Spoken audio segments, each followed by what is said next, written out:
It's nice to have an us day, a day that got back on Saturday and Sunday off, and have a Monday that was kind of a day that we needed to get back in touch with ourselves a little bit and handle actions, handle some things offensively. Most of our time was spent on the defensive end, but obviously felt good coming out of East Lansing. Thought we withstood a lot of things, thought we played great the first half, and then we made plays. So that's a good thing this time of year. Any road win is terrific. Obviously now we get a very, very talented Ohio State team, one that may have some of the best offensive players in our league, probably have the best freshman in the league, who's maybe one of the best players in the league when it comes to draft status. Branham's terrific. We all know about EJ, Zed Key, guys that are very, very capable on the offensive end. You had Wheeler, a guy who's been in the league for a long time, and so this becomes a very old team that has a stud freshman. So they do a lot of things very well, and obviously played them 3 times last year, and thank goodness Dwayne Washington's not here. But again, it's a very, very good Ohio State basketball team, and one that will have to play awfully well against. Question? Brad, with every game seemingly having a big impact towards the Big Ten race, how have you helped the guys, or how have they responded in staying locked in the moment? Not talked about it. Ohio State, Ohio State, Ohio State. Next game up. We literally have not talked about it. It's about trying to play our best, and our guys aren't dumb. They know what's at stake. So there's no sense to really beat on it and talk about it. We've got our hands full with 4 games left, and the next one happens to be Ohio State. Brad, given the uniqueness of Andre, I think he's probably at 17 roughly practices now, how have you guys found the right approach to get him worked back into this, just the game's coming so quickly here? Yeah, yes, guys, days where we could actually get him on the practice court, and I like mixing lineups up. I've always been a guy that likes looking at different lineups a couple days out, and that's been advantageous because I can play he and Trent together. I can play them against each other. We can work on things that that we didn't get to when he wasn't here. So every day that he's out there is a day that he gets more comfortable. He's getting in much better shape. That's becoming very evident. He's come a long way here in the last 10 days, 2 weeks, and we're going to need. There's no doubt about that. We'll need him down the stretch. Talked about needing Andre, but you seem to be using him in a little bit of a different role than you did early in the season, even last year, playing him off the ball a little bit. What's the process been of trying to get him comfortable playing in a different role offensively a little bit? Yeah, it's just a matter of, we're putting him in a lot of the same situations we put Io in, and it wasn't where he had to, right away ball screen and put him in a play, and 6 seconds the possession's over. It's just a matter of getting him into an action. Sometimes he starts off of it, sometimes he's on it. Some of it's matchup based. So it's just a matter of lengthening a possession and then getting him in the ball screen. Same things we did with Io, we're doing with him. And I guess kind of at the end of the game, you had Andre and Trent on the floor a lot kind of there at the end. What do you kind of like about those lineups and having them both kind of on the floor as ball handlers at the same time? Well, they're both really good defenders. Really, really good defenders. Nobody talks about how good, everybody talks about how good Trent was. Andre Cabello's an elite defender, and that's the best part of trying to get him back in shape is the ability to fight ball screens, and the ability, with his length, he blocked a jump shot. In the Michigan State game, he's tremendous. He's got great anticipation. He's a great defensive rebounder. So those things are my major focuses for him are on the defensive end. We miss him as much defensively as we do offensively. How has he handled that conditioning piece where maybe he's maybe a guy that's used to being able to do what he kind of wants on the court, but he's had to maybe build back up to that? Yeah, I mean, you don't miss 75 days without, losing. I mean, the weight room's the biggest part of it, as much as the just the lung capacity and all that. I mean, it's the strength. And, he's working hard at that and ran yesterday and again. And, he's, as you gain endurance, you gain confidence, and that's very evident. Is there like one thing you're looking for, like a sign to be like, okay, he's maybe where he needs to be? I mean, just on that front. Well, first of all, he's a gifted athlete, so he's capable of recovering quicker, than most guys. But I think the other piece to that is, he was able to play, in some pretty decent stints last year, in terms of being out there 6, 7, 8 minutes at a time. And that's pretty impressive for a freshman. But he's getting back to that now. And a couple games ago, he asked out after 3 or 4 minutes. And, he's finding his way back into those longer stints without being fatigued.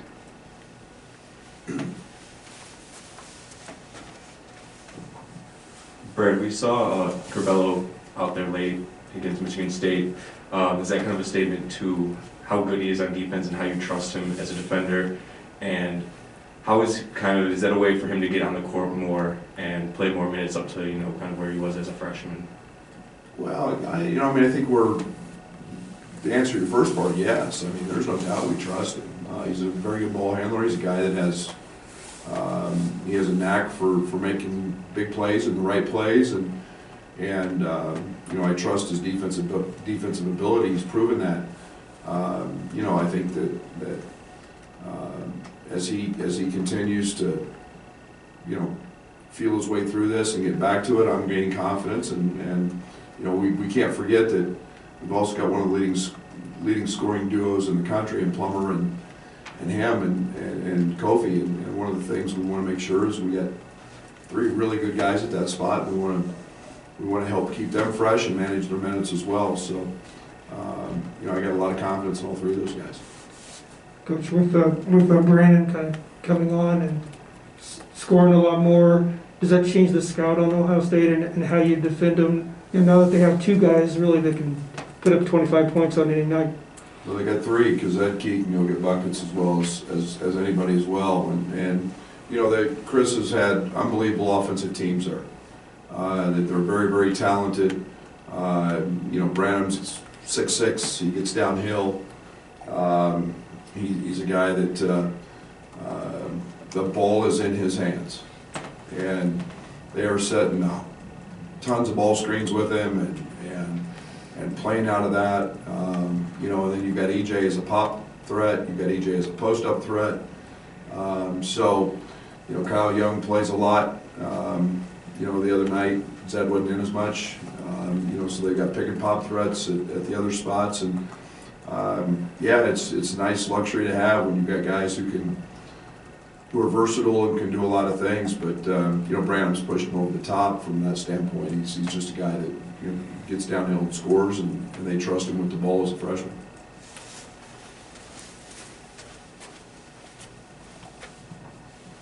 In late February, Brad, did you think your rotation would be 10+ deep at this point? I had close to that at SFA. Right. Part of that was blowouts. But I was also pretty comfortable with it. I feel good about that. I think, one of the positives that really comes out of the hodgepodge that the fall was, or the preseason, was that we gained that. And we gained confidence, and guys got minutes, and guys got roles. And now we're seeing, Coleman start to play at a really, really high level again. And, so I'm excited about that. How maybe unique is the Big Ten this season where almost maybe half the teams that you guys included could have a player to be like, yeah, we think he's the best player in the conference, and that hasn't changed maybe all season. Well, I think the one thing that the league has this year that maybe it hasn't since at least the first year, you know, I mean, every player Tom had his first year, I think, was a pro, or close to it, maybe McQuaid, but, you know, Darren Jackson, Cassius, Bridges, you know, those guys were all can't miss. Tillman, those guys are all can't miss pros. But now they're spread out. I mean, now you're talking about guys that are, you know, lottery picks and you know, one and dones, and they're spread throughout the league, and yet there's a certain sense of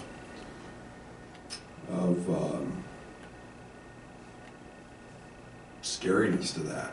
Man, I mean, this league's got them. I mean, everybody's got them, and everybody's got guys who can really go score it, and that's hard to do because the defenses in this league are really good, and so you know, the league's as talented as it's ever been, and it's got really good players, and it's got a lot of National Player of the Year candidates as well as Big Ten candidates. So it's the best it's been since I've been here. When you think back to this process of getting Andre back involved in the rotation and getting him back into practice and just back involved in general, what's been the most difficult thing for you as a coach to kind of handle in this situation? Well, first of all, I mean, I'm just glad he's back playing. The seriousness of that was there. I mean, I was concerned that he would be, in trouble for the season. But you know, I think anytime you play without a guy for a while, you get comfortable in a groove. You learn to withstand that. And now when you got to mix him back in, and you know he's really talented, and you want him out there because you trust him and you know what he's capable of doing, you know, you can't just forget about the other team's, you know, the other guy's chemistry. And then you can't forget about the fact that in this case, he didn't come back and be in a position to be in great shape. You know, he wasn't, that wasn't afforded him with this injury. So, you know, it's been amplified, magnified times 10, you know, because of those things. But, you know, to his credit, he has been phenomenal. And, you know, his work approach has been great. And so it's nice to have a guy that understands that. Any update on Ben? Are you expecting him to be available tomorrow night? Ben's in concussion protocol. Brad, when Corbello came into the program, how was his passion for defense then versus now, and kind of have you instilled that, as the program instilled that defense into him, or has that been him since day one? Well, he's always had an uncanny ability to do the right thing on the defensive side. He's just that guy. He's got a great feel. He's got a great instinct. He's been taught the game at a very early age, so he knows concepts. And then it was just a matter of being, okay, physically strong enough to, okay, here's how we handle ball screens, here's what we do, here's how tough you've got to be, you know, and then, you know, demanding that he not do it 1 out of every 3 possessions, that he do it every possession. And, you know, so, but he's been phenomenal on that side of the court. What have your impressions been of Coleman over the last 4 games or so, and how did you guys get him back to this high energy point like this? Yeah, I think that he's been great. I mean, he's made plays that nobody else on our team's making and can make. You know, blocks and great passes, and but most of it is his credit, and our staff is, you know, he has got his butt back in the gym. He's accepted coaching, and he's started to work again. And you know, with that, good things happen. And I keep saying that, but it's very true. And now his confidence has grown, and we've seen that in practice. And so you're not afraid to put him back in the game. And now he's playing at an elite level. we've heard you use the back in the gym point a couple times when talking about him. Is that something, is it more now than it was a month and a half ago? I mean, it seems like you maybe have taken a few times. Yeah, I think one of the things that everybody has to go through is find out when adversity hits, how you want to deal with it.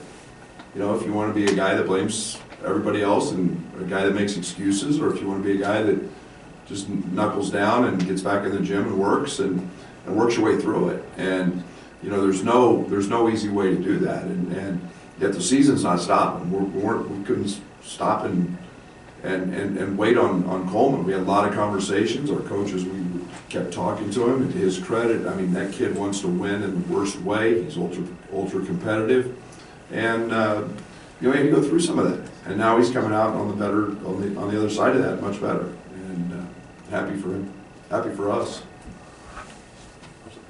Somebody else got it? Sorry.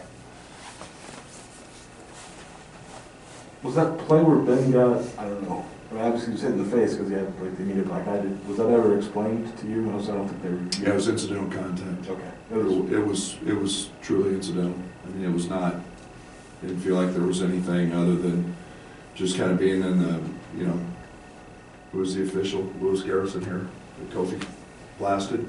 He's kind of in the wrong place at the wrong time, and you know, he got a pretty good shiner for it, and you know, his eye was completely swollen shut, but you know, he came out of it with nothing broken, so that's positive. You talked earlier about all the NBA talent that's in the league. Bell's obviously one of those guys who started to see his name back half the lottery, top 20. Where's his game improved the most in the last year when you watch him on film?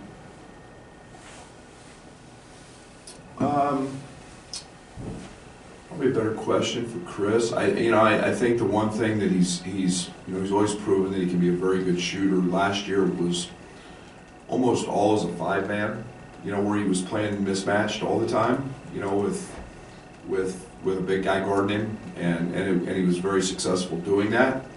But I think he's now proven that he can do that as a small forward, as a power forward. I think he's, you know, his ability with the ball has gotten better. You know, they play him in a lot of different roles, but he's playing much more away from the basket this year. Not that he doesn't post, he still does, but you know, he's away from the basket more than he's been.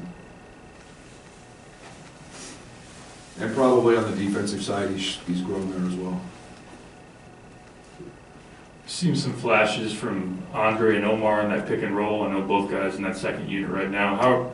Where are they at in terms of progressing that, and how much further can they go? And obviously Andre can be very beneficial throwing those lobs to him.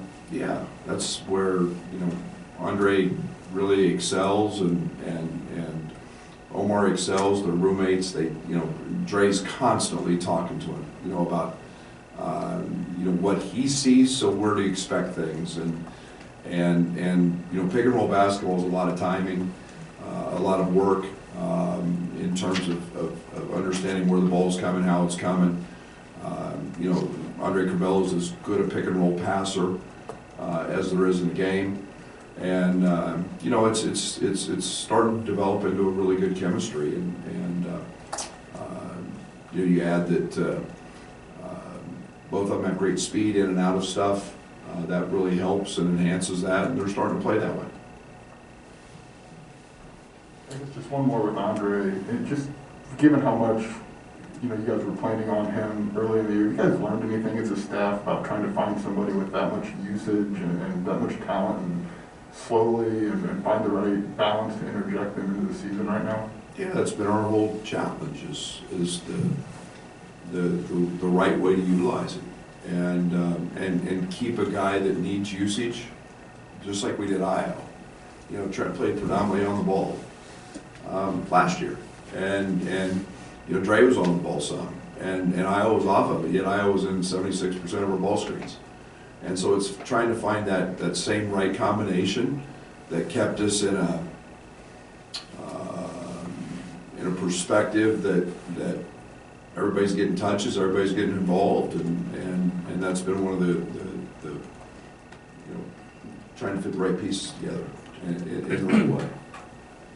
Jokingly after the game in East Lansing, Kofi said you called him a coward because you didn't want to go to the line. I'm just curious, when you're addressing players, and I know that not everybody's the same, how do you get to the point where you know, okay, I can go to this guy and be this way, and then the other guy down the end of the bench, I can't be that way to him? Kofi cussed me out the other day. And this is honest to goodness truth. Kofi cussed me out on Monday about his ball screen defense and not getting on his ass enough. And when you've got that kind of relationship, you know, and I mean, Kofi's special. Kofi's, there's not many Kofis, but there's also not many great players that don't truly want to be coached. Great ones want to be coached. The others are frauds. Okay, if they don't want to be coached, they're frauds. And so Kofi and I have that unique relationship. Io and I had it. And, you know, I could rip Io's ass one side, up one side and down the other, and he responded and he loved it, and it was he and I against the world then. And Kofi was the same way. And in a lot of ways I do that with Trent as well. But, you know, you've got to find, everybody's motivated differently. And with Kofi, that's a way that cranks him up, that gets him going. And so, you know, gets me going too when he barks at me. So that's the way I think you have good relationships and you help young people develop. You're obviously successful on the road, you know, the last couple of weeks, last year. Is there a way you can take advantage of having 3 or 4 at home to end the season? Just something maybe you can do differently? I don't know. I think we've been pretty good both places, home, road. You know, I think our guys go to the hotel the night before here to, you know, during home games. I think we handle things okay, and you know, we can keep having our fans be like what we've seen the last 3 road games in West Lafayette, Rutgers, and East Lansing. Well, I like our chances a lot, and we play off that energy, and so I think we're good in all the you know, wherever we play. We got to show and play the game. As you prepare for E.J. Liddell again, I'm wondering about the weekend where you had him and Oscar Terrence Shannon all in the same visit. And now you've constructed a roster that doesn't really have a traditional power forward, you know, playing wings there. Do you ever think back to that weekend and ever regret any strategy about recruiting? No, I'm like, God dang, those guys are good. I mean, shit, we were on the right dudes, man. We didn't get them because our programs, we stunk. We weren't any good. But damn, are those guys good. I mean, you're talking about 3 guys that were really good players. Strategy, maybe 24 more wins. I don't know. To me, that's like, oof. We were on the right guys. Because they've all had great careers. But now hopefully we continue to bring those guys in, and we have been, and keep getting them. We haven't asked you about Dane in a while. How is his progression with Fletch coming along? 3 workouts a day. 3 workouts a day. He's Fletch's new best friend. And I mean, he takes him to breakfast every morning. He monitors he was 284. He's 272 yesterday. He's starting to pick up everything we're doing with basic drills. He's helping on our scout team. He's doing everything that a guy who's setting out should do, and that's all you can ask. Brad, is RJ healthy, or is there something you can update us about that? In terms of being able to practice today and play tomorrow? RJ's had an appendicitis. He had an emergency surgery last night. He will be out.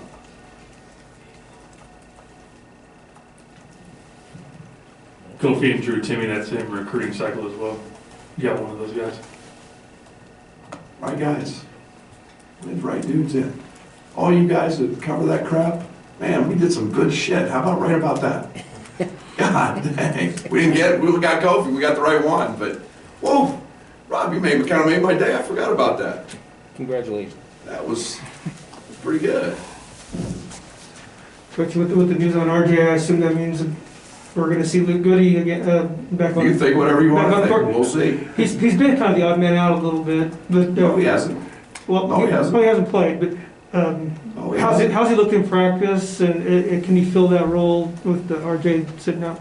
He's made about every ball he's taken. He's made about every shot he's taken. He's been great.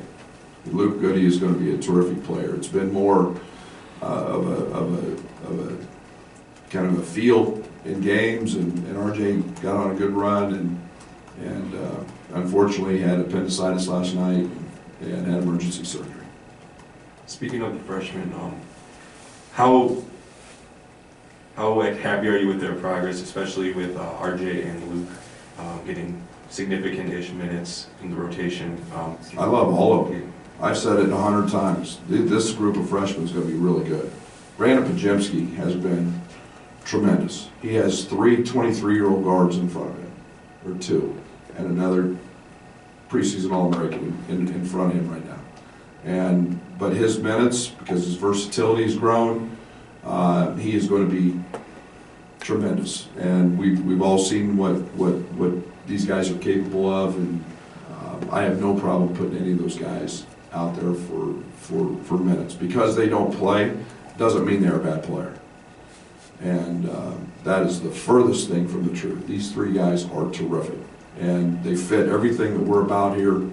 They make the guys in front of them. They push them every day, and it will work out just fine for those guys. All right, thanks. Got players down here. We'll